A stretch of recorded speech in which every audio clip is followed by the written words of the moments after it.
Study with Abhijit में आपका स्वागत है। आज हम लोग जिस टॉपिक को डिस्कस करने जा रहे हैं ये हमारे सेमेस्टर 1 का लास्ट टॉपिक है और अंडरस्टैंडिंग डिसिप्लिन स्कूल सब्जेक्ट का भी हमारा लास्ट टॉपिक होगा यूनिट 3 का। वो है कंट्रीब्यूशन ऑफ राजा राम मोहन रॉय। राजा राम मोहन रॉय का एजुकेशन फील्ड में क्या कंट्रीब्यूशन था, आज उसे हम डिटेल में पढ़ेंगे।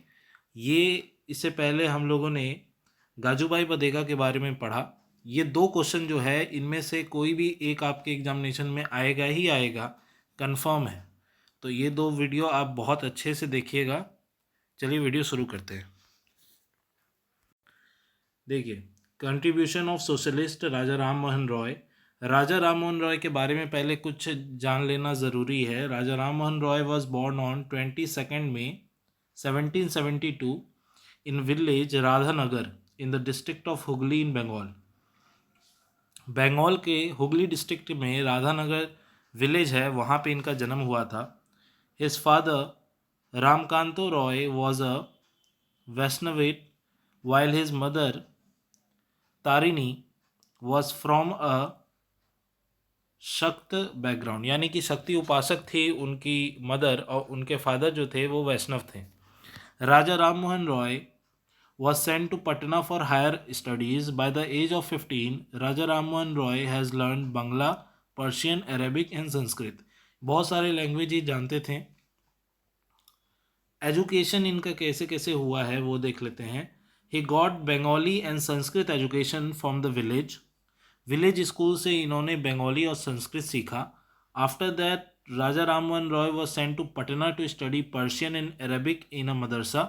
He began studying scriptures including the Vedas and Upanishad. He learned English language at the age of 22 and he acquired the knowledge of Latin, Greek and Hebrew. He also studied Christianity. तो इन्होंने बहुत कुछ पढ़ा है, बहुत सारे language जानते थे। Post completion of his education, Raja Ram Mohan Roy entered the service of the East India Company as a clerk. तो इन्होंने अपना पहला जॉब जो किया है, ये इम्पोर्टेंट हो जाता है आपका कि इन्होंने अपना पहला जॉब ईस्ट इंडिया कंपनी में एक क्लर्क के रूप में किया था। And he was eventually promoted to Dewan, और वो दीवान तक प्रमोट होके पहुंचे थे। He popularly known as maker of modern India, इन्हें मेकर ऑफ मॉडर्न इंडिया भी कहा जाता है। Raja Ram Mohan Roy, a social and the educational reformer, was an idealist who contribute immensely in eradicating social evil prevalent in society during the 18th century. यानी कि इन्होंने social society में जो भी आपके मान्यताएं थीं, जो कि बहुत ही गलत मान्यताएं थीं, इविल मान्यताएं थीं, उन्हें ख़त्म करने में इनका बहुत बड़ा रोल रहा है। He made even possible effort to make his motherland a better place for the future generation to come. और इन्होंने अपने मदरलैंड को और भी सुधारने का काम किया अपने आने वाली पीढ़ियों के लिए। He put laudable effort to transform the face of India and dared to defy the old age Hindu traditions.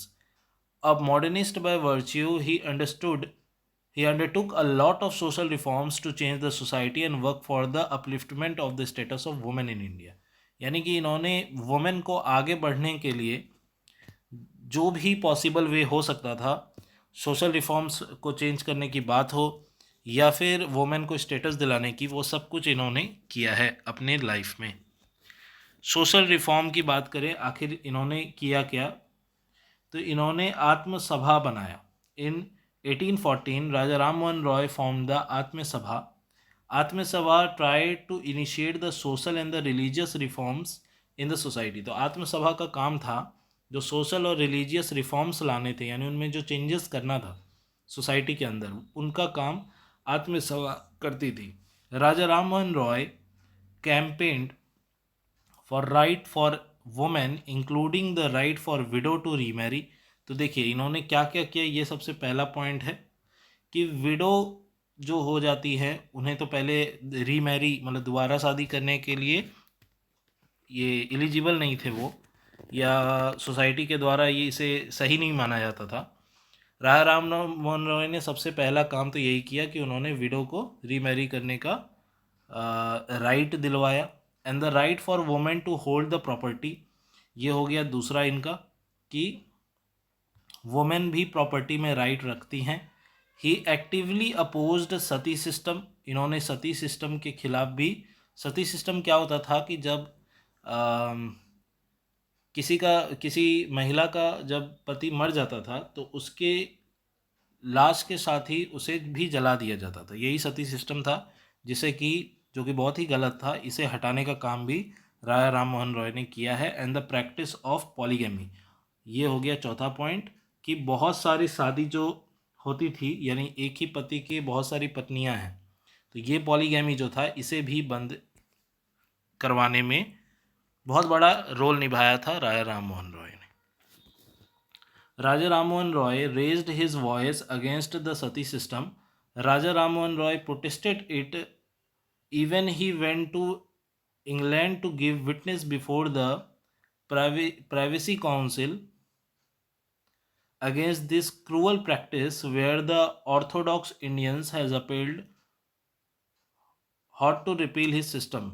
Hot नहीं होगा, ये not होगा, not होगा ये, not to repeal his system, and his effort bore fruit and this practice was stopped by an act passed in 1829. ये important है, देखिए कि इस सती सिस्टम को, सती प्रैक्टिस को रोकने के लिए जो एक्ट आया था वो 1829 में आया था, जिसे लॉर्ड विलियम बेंटिंक लेके आए थे राजा राम मोहन रॉय के मार्गदर्शन में। एंड दस अ लॉन्ग प्रिवेलिंग अगली practice of the Hindu was uprooted, और इस तरह इस सती सिस्टम को रोका गया। ब्रह्मो समाज भी इन्होंने ही फाउंड किया था। क्या था Brahmo Samaj? In 1828 Raja Ram Mohan Roy founded the Brahmo Samaj.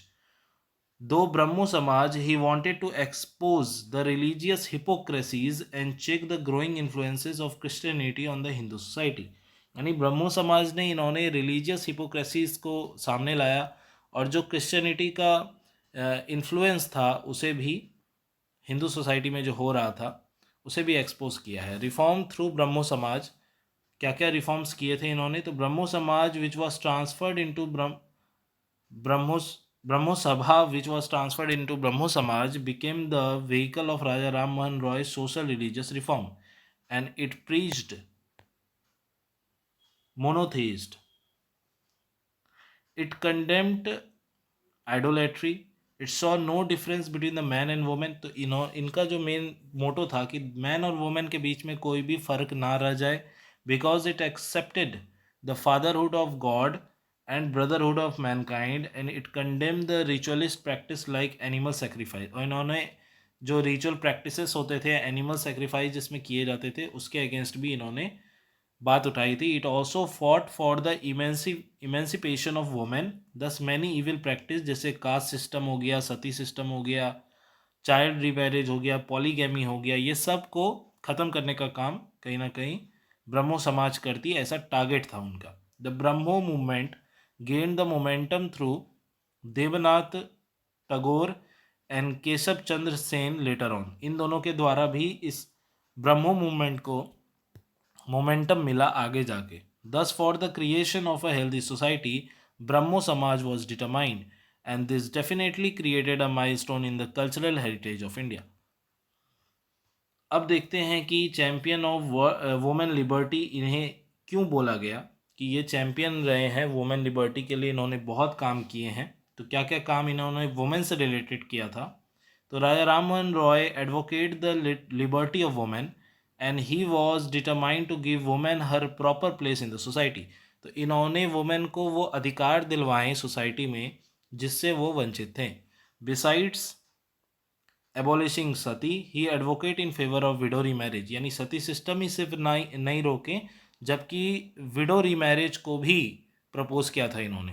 He also told that like the son daughter have also the right over the parental property, और इन्होंने ही बोला जो आज भी लागू है कि महिलाओं का हक भी उनके पेरेंटल प्रॉपर्टी पे होता है। And he also influenced the British government to bring necessary modification in the existing law, and he raise voice against child marriage and polygamy, और इन्होंने चाइल्ड मैरिज के अगेंस्ट और पॉलीगैमी के अगेंस्ट भी आवाज़ उठाई थे।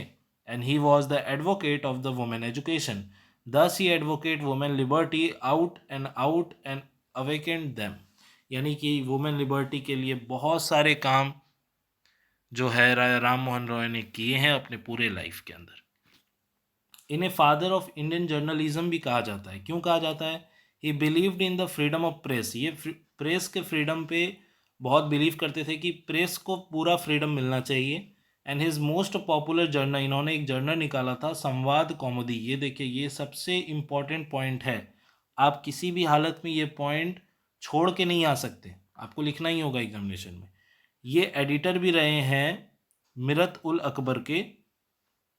ये भी एक पॉइंट है, लेकिन second point is the most important point.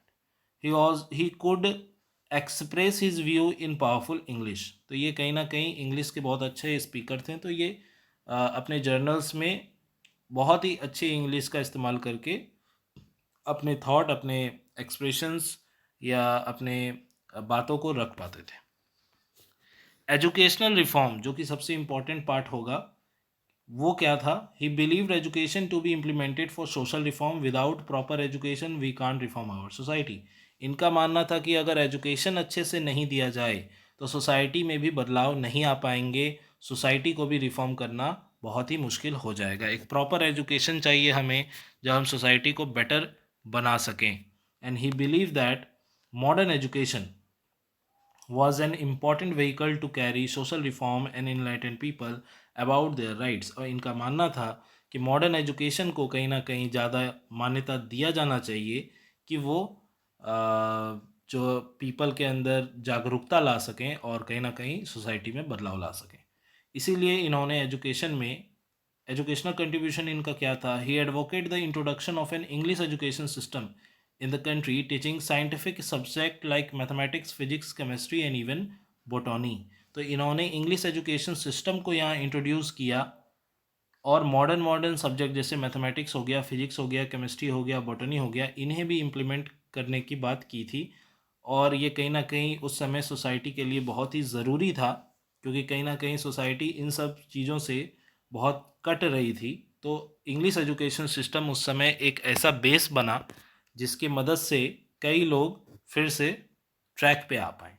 And he paved the way to revolutionary education system in India by establishing Hindu college in 1817 along with David. तो डेविड के साथ मिलके 1817 में इन्होंने हिंदू कॉलेज खोला इंडिया में, जिसमें कि पूरी तरह से इंग्लिश एजुकेशन सिस्टम पे बेस्ड सिलेबस या करिकुलम से पढ़ाया जाता था और ये सारे मॉडर्न सब्जेक्ट सिखाए जाते थे। Synthesizer of eastern and western culture इन्हें कहा जाता है। ऐसा क्यों? He insisted that his teaching of mathematics monotheist doctrine be incorporated with modern and western curriculum। he supported induction of western learning into Indian education। तो कहीं ना कहीं मॉडर्न तरीके से इंडियन एजुकेशन को बिल्ड करना ज़रूरी था। इनका मानना था कि जब वेस्टर्न कल्चर से हम कुछ चीज़ें बोरो करेंगे तो वो हमारे सोसाइटी के लिए भी बेटरमेंट का काम करेगा। He was a greater believer in the potency of Western education, science and mathematics and propagated their adoption throughout India। और इनका बहुत बड़ा रोल भी इसमें रहा है कि वेस्टर्न एजुकेशन सिस्टम से पे बेस्ड हमारा आज का इंडियन एजुकेशन सिस्टम जो हो पाया है, उनमें इनका बहुत बड़ा रोल रहा है। He believed that if these disciplines were good for the British, then they will be good for Indians too। उनका मानना था कि अगर ये प्रैक्टिसेस, अगर ये सिस्टम ब्रिटिश के लिए अच्छा है तो इंडियंस के लिए भी अच्छा होगा। Despite receiving widespread criticism and allegation of being unpatriotic, he was responsible for bringing about a cultural and educational shift in India through his reform and ideals। यानी इन्हें बहुत ज़्यादा क्रिटिसिज्म का सामना करना पड़ा। इन्हें बोला गया कि आप अनपेट्रियोटिक हैं, यानी अपने देशभक्त आप नहीं हैं, क्योंकि आप वेस्टर्न एजुकेशन सिस्टम को बढ़ावा दे रहे हैं।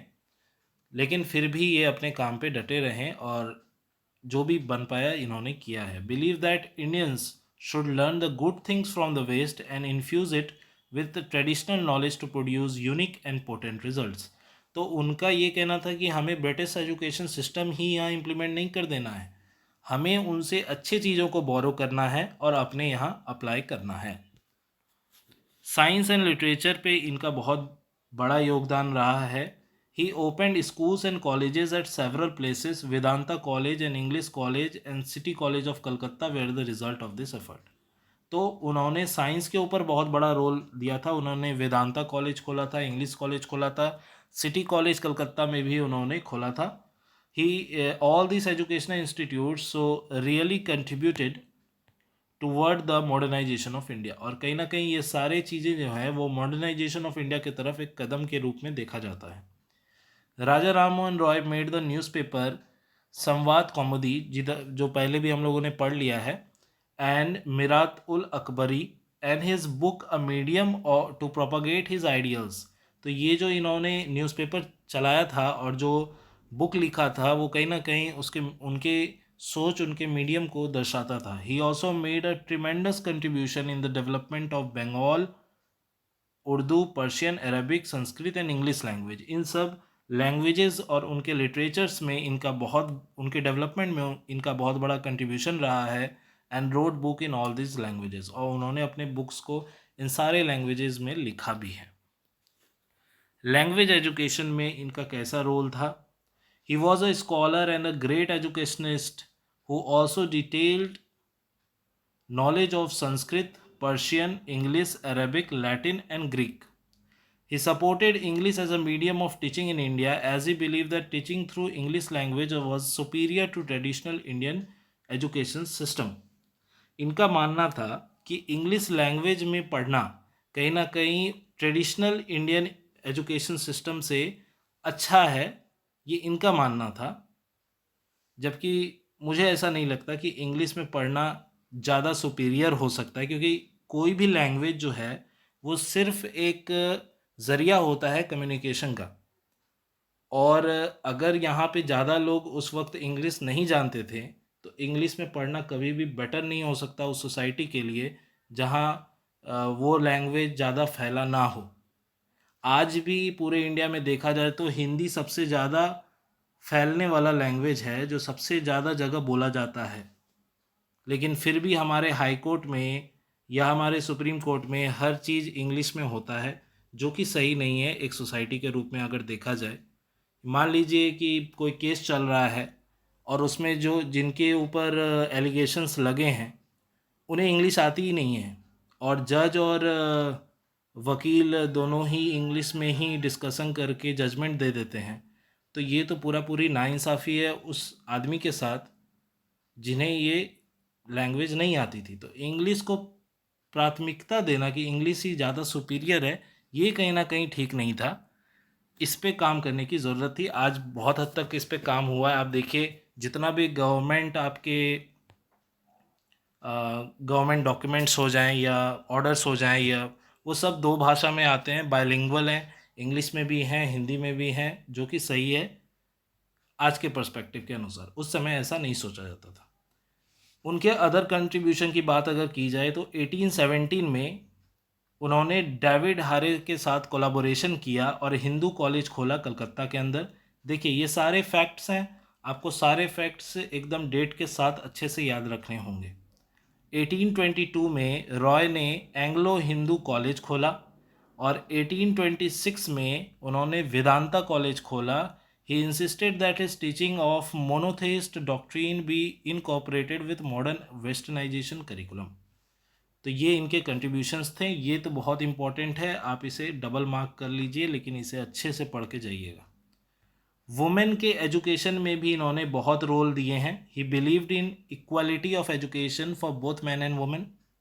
The concept was already been put forward by missionaries and he help to popularize it among the Hindus. तो उन्होंने मिशनरी के जो प्रोसीजर थे उन्हें प्राथमिकता दी और कहीं ना कहीं वुमेन के एजुकेशन के लिए बहुत बड़े बड़े काम किए हैं. ब्रह्म समाज did great service in women education, और ब्रह्मो समाज इन्होंने निकाला, फाउंड किया, जो कहीं ना कहीं वुमेन एजुकेशन के लिए बहुत काम कर रही थी उस टाइम पे. Relevance of Raja Rammohan Roy in present time. तो रेलेवेंस देखा जाए तो क्या है? He wanted to modernize India as early as possible. He also called the representative of the modern age. Progress and development of social and religious movement उनके दौरान हुआ. He made development of education and literature, उन्होंने education और literature के development में काम किया। उन्होंने स्कूल कॉलेजेस खोले बहुत जगह पे। उन्होंने न्यूज़पेपर एंड बुक्स भी उस मीडियम में चलाने की कोशिश की, इंग्लिश मीडियम में। कंट्रीब्यूशन दिया उन्होंने मॉडर्न एजुकेशन को, एम्पावरमेंट किया वुमेन का, और रिलीजियस यूनिवर्सलाइजेशन भी उन्होंने किया। तो ये सारे पॉइंट कहीं ना कहीं उनके रिलेवेंस को दर्शाते हैं कि उन्होंने सोसाइटी के लिए, सोसाइटी के बेटरमेंट के लिए क्या क्या किया है। अब लास्ट में देखते हैं कि कंक्लूजन क्या निकलता है। तो Raja Ram Mohan Roy was not only a social, political, economical, religious reformer, but also a great educational thinker और reformer.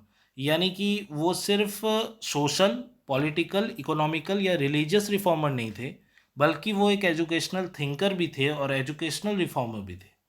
His contribution popularly in the field of education is very praiseworthy and notable.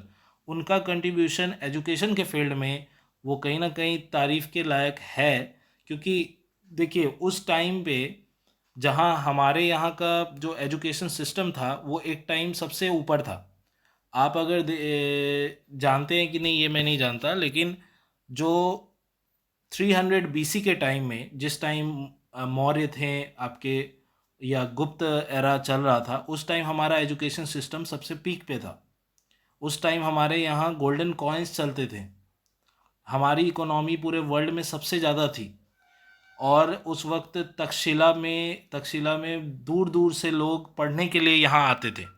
तो इतना ज़्यादा हमारा एजुकेशन सिस्टम डेवलप था। लेकिन बहुत सारे invade होने के बाद, बहुत सारे आक्रांताओं के हमला होने के बाद हमारा एजुकेशन सिस्टम कहीं ना कहीं बहुत कमज़ोर पड़ गया, और कहीं ना कहीं हम साइंस या फिजिक्स या फिर इन सब जो सब्जेक्ट है जो कि बहुत इम्पॉर्टेंट है किसी भी सोसाइटी के बेटरमेंट के लिए, उससे कहीं ना कहीं हम कटने लगे, हम दूर होने लगे। तो ये इनके तरफ से जो मॉडर्न एजुकेशन सिस्टम को यहाँ इम्प्लीमेंट करने की बात की गई, ये कहीं ना कहीं हमारे लिए बहुत ही ज़रूरी था वापस उन सब सब्जेक्ट से रूबरू होने के लिए। हाँ, लेकिन बस इनका एक पॉइंट मुझे ठीक नहीं लगा कि इंग्लिश को उतना प्राथमिकता नहीं देनी चाहिए थी।